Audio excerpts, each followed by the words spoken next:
For the moment, we are heading to Sri Lanka, where news is developing fast. The parliament met today. On agenda was the no-confidence motion against the Rajapaksas. Anti-government protesters had gathered outside. They were greeted with this. They are striking at the protesters.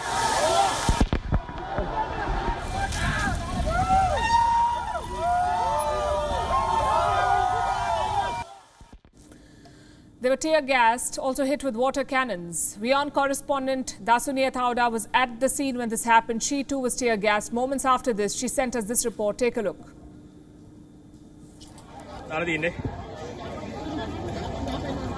The protest side just turned quite tense as police and security officials just fired tear gas right outside the entrance of the Sri Lankan parliament, where reporters, including myself and everyone gathered here, were just tear gassed by the security officers. And the people here are angry and agitated, but they only have one question. Why are these security officials tear gassing peaceful protesters? A right that is enshrined in Sri Lanka's constitution for peaceful protest. All these people have been asking for the past month is for one simple thing, and that is for the Gotabaya Rajapaksa-led government to simply step down. And their question is this how the security forces of this country try to pacify its people when all they've had is one simple demand? Stay with WION as we bring you the very latest from here in Colombo. That was the raw, unedited version of the report that Dasuni filed. The Sri Lankan state is going after protesters. The Rajapaksas insist they will not step down. The opposition stormed the Speaker's office today. They're demanding a date for the no-confidence motion. The Speaker adjourned the Parliament has adjourned it for 11 days now. And this political impasse is hurting Sri Lanka every passing day.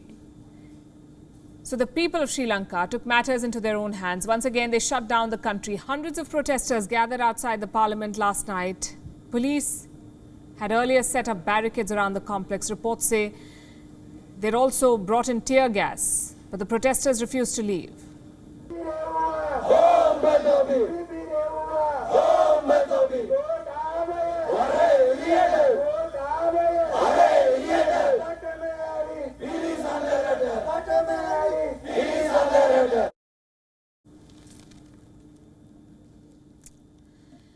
You don't need a translator to figure out what these people were saying. They want the Rajapaksas to quit. These pictures are from last night. The protest continued into the morning, and that's when the tear gas was fired.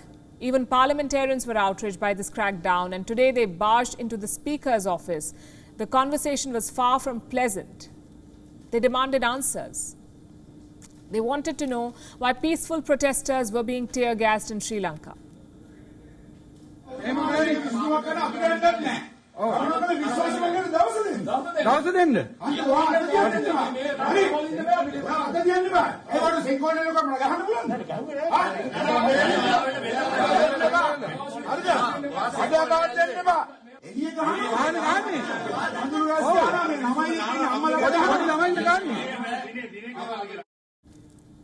Reports say the lawmakers were stuck inside for several minutes. The entry and exit points were blocked because of what was happening outside, and the crowds are getting bigger. Over 2,000 trade unions went on strike today. Thousands of shops, schools and businesses were closed.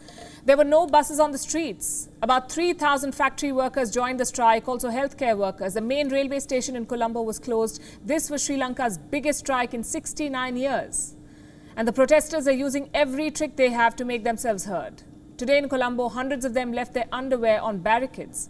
They say that's all they've got, thanks to the economic crisis. And this happened right outside the parliament. Across the country, there were black flag marches. In southern Sri Lanka, the protesters say they're done with the politicians. A new bus stand was supposed to be inaugurated today, but people did not let a politician cut the ribbon. They opened the bus stand themselves.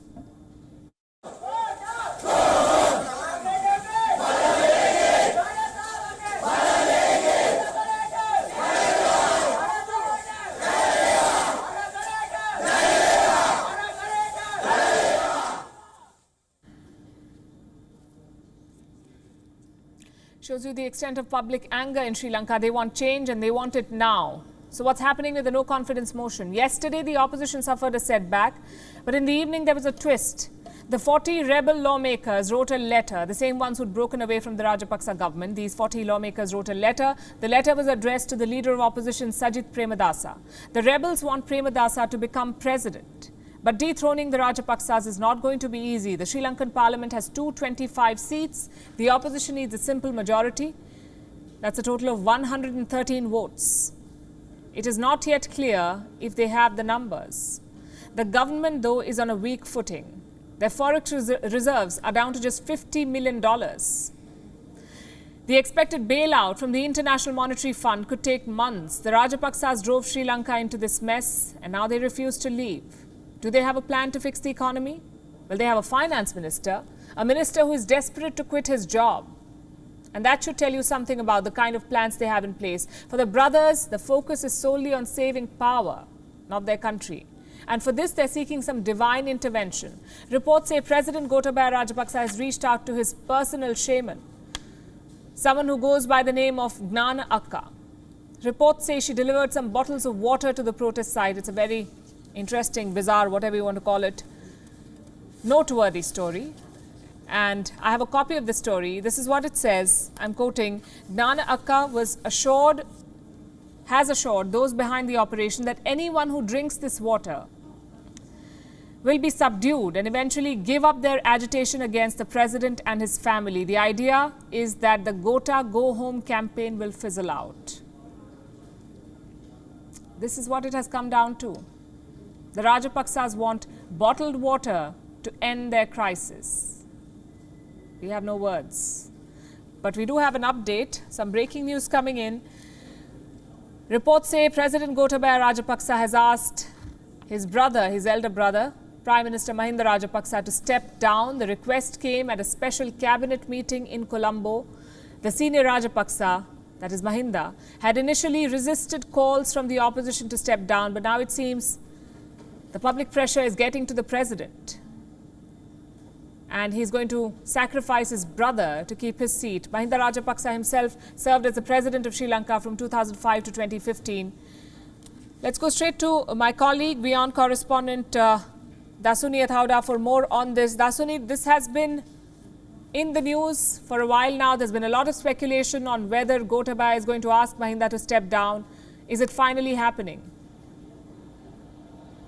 Well, Palki, like you rightfully mentioned, this has been a story that has been making rounds on social media, on tabloids, on even official news channels for quite literally weeks. But the reason why this is different from all other times is that now we have sources internally, political sources, who are confirming that President has in fact asked for the cabinet, along with Prime Minister Mahinda Rajapaksa, to step down and give up their posts. Now, we have to keep in mind that on multiple occasions before, Prime Minister Mahinda Rajapaksa was pretty confident that his brother will not make this move, will not request for him to resign. So this is a little different from all those other reports, given the fact that now multiple sources are definitely confirming that the president has requested his elder brother to step down. And will Mahinda go without a fight?